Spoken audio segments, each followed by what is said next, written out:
Hello everyone and welcome to my channel. Today we're going to talk about Huffman coding, and this time it will be variable length Huffman coding.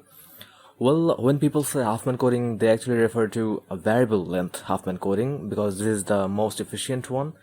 So let's see what this is. As the name suggests, the variable length code means that the code words used to compress any message will be different for different characters. So this length of course will depend on the frequency of characters, how many times the characters are appearing in a message, and the code words will be represented by different number of bits. And the inventor who invented this method, Huffman, actually says that the more a character appears in a message, the less number of bits will be assigned to that character, so that the throughput improves. We'll see that how it is done in a moment, and it is, as I've said before, it is the most efficient compression method, at least than the fixed length. So let's see how it's done.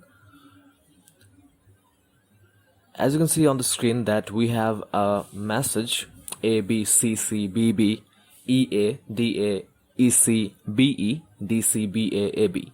Suppose we want to send this message over a transmission medium, or maybe we want to store that in a storage medium. As we have discussed before, the length of this message will be calculated with calculating each character holding the memory size of the total message. And as you can see that there are 20 characters in our message, and since each character holds 8 bits, so it holds 8 times 20, 160 bits of message. 160 bits will be stored in as a memory, or maybe as a memory when we are trying to send over a transmission medium. Now let's see and map this message in a table. As you can see from the table that I have mapped the frequency of each character, the number of times each character is appearing in a message. As you can count, A is appearing 5 times, B 6, C 4 times, D 2, and E 3 times. Now we want to create a code word for this message, and we want to use Huffman coding method. To create code words, we'll use different approach than we have seen before in the fixed length code. If you haven't seen that video yet, you should probably get back to that, and then after seeing the previous video you should come back to this one, so you'll get a better idea. Now we'll use different approach. We'll actually use the help of noding system, the Naurang representation of any coding. If you don't know what the Naurang representation is, you can see on the screen that in the noded structure we'll have a root node. The node, as you can see on the top of the map, that is 1, is our root node, and this node will create successive nodes in the following structure: 2, 3, then it will create 4 and 5.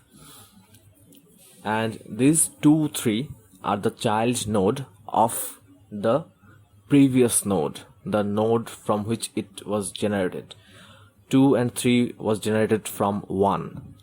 So 2 and 3 are the child nodes of 1. Same as before, 4 is the child node of 2. So the node structure, the node representation works somewhat in this fashion, and for the sake of simplicity we'll actually assume that each node will have 2 child nodes at most. So not more than 2 child nodes a node can have. Okay, so let's get back into our message. Now we'll actually count the number of characters, which is 20 for this case, and we'll use that as a root node. Then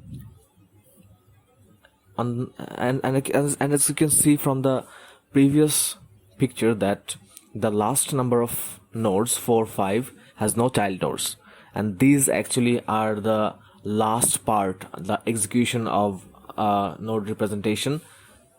So those 4 5 will be represented here with A B C D E, because we want to create code words for these characters, and these A B C D E will be replaced by the number of times it is appearing in the message. And from the table we can see 5 6 4 2 3, so we'll replace that in a sequential manner, starting from 2 3 4 5 6. Okay, so now what we'll do, actually we will start with the lowest nodes and reach to the top, to the root node, in a way that the numbers when added will direct to the 20 as a root node. Okay, so suppose, as we can see, that D is appearing 2 times, E 3 times, C 4 times, A 5 times, and B 6 times.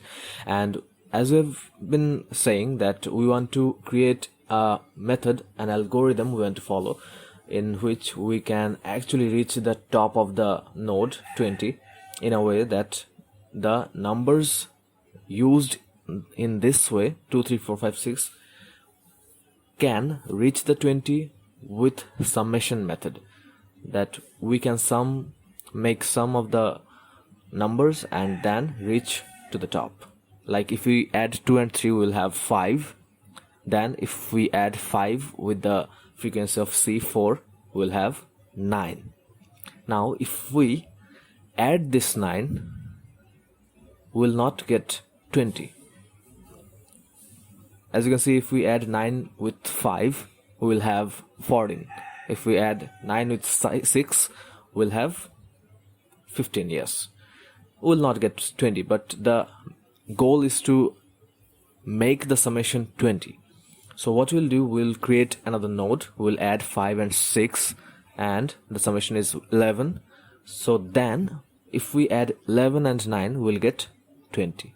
So this is an algorithm, and you can use different algorithm for to actually make this tree, but as you can see, this is the most efficient one, because we effectively reached the root node, which is 20 in this case. And now, as we've discussed earlier, each node will have 2 successive nodes, 2 child nodes. And another thing you have to remember is that on the left side, the left branch of each node will be represented with 0. As you can see, the left branch will be represented with 0, and the right branch, the right side of each node, will be represented with the binary bit 1. Now in the same way, we'll actually create 0 and 1 for every branch, as you can see on the screen. Then we will use these 0 and 1 bits to create our code words, and to do that, for each character we'll start from the root word. Suppose we want to create code word for D, then we'll start with from the very top 20, the root word, and see how we can get to D.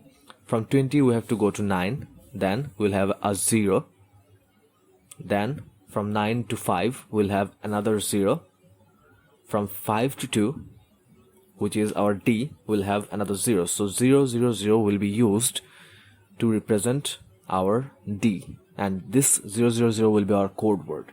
In the same way, you can actually create code words for E. As you can see from the root word, the left branch is 0 to 9, then from 9 the left branch is 0 to 5, from 5 the right branch to 3 is 1, then we have 0 0 1 for E. In the same way, you can make code words for C A B. For C we'll have 0 1, for A we'll have 1 0 and 1 1 for B.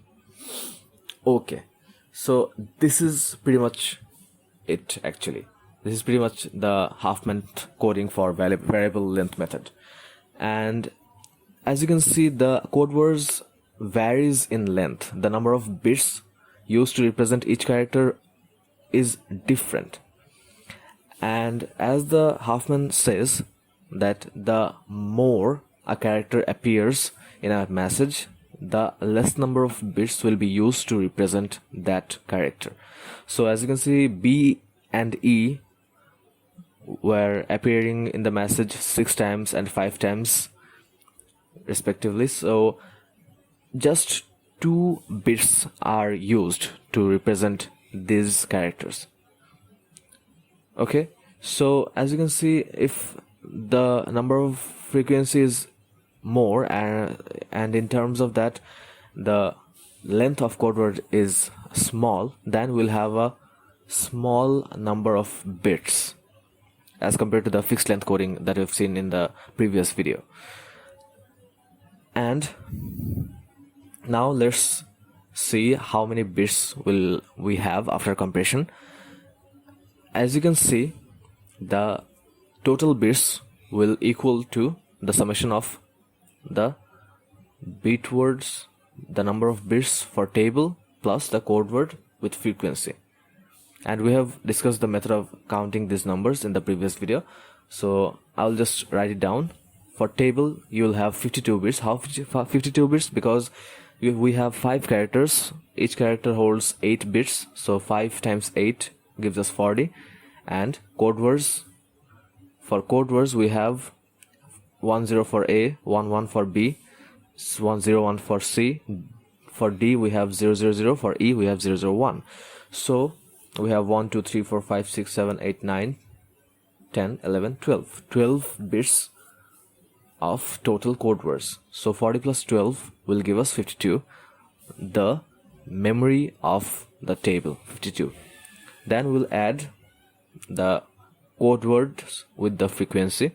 So for A we have 5 and with the code word is 2 bits, so 5 times 2.